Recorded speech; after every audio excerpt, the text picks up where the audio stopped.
Praise the lord. వాక్య ధ్యానం 5వ కీర్తన. యెహోవా, నా మాటలు చెవినబెట్టుము, నా ధ్యానము మీద లక్ష్యముంచుము.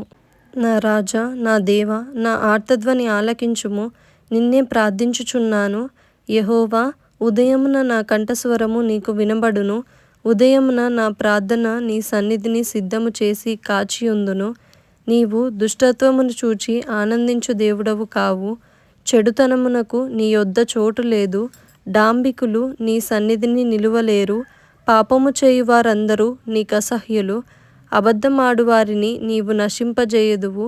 కపటము చూపి నరహత్య జరిగించువారు యెహోవాకు అసహ్యులు.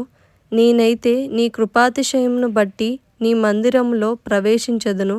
నీ ఎడల భయభక్తులు కలిగి నీ పరిశుద్ధాలయము దిక్కుచూచి నమస్కరించెదను.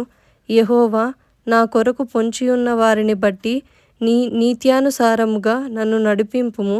నీ మార్గమును నాకు స్పష్టముగా కనపరచుము. వారి నోట యథార్థత లేదు. వారి అంతరంగము నాశనకరమైన గుంట. వారి కంఠము తెరచిన సమాధి. వారు నాలుకతో ఇచ్చకములాడుదురు. దేవా, వారు నీ మీద తిరుగుబడి ఉన్నారు. వారిని అపరాధులనుగా తీర్చుము. వారు తమ ఆలోచనలలో చిక్కుబడి కూలుదురుగాక. వారు చేసిన అనేక దోషములను బట్టి వారిని వెలివేయుము. నిన్ను ఆశ్రయించు వారందరూ సంతోషించుదురు. నీవే వారిని కాపాడుదువు గనుక వారు నిత్యము ఆనందధ్వని చేయుదురు. యెహోవా, నీతిమంతులను ఆశీర్వదించువాడవు నీవే. కేడెముతో కప్పినట్లు నీవు వారిని దయతో కప్పెదవు.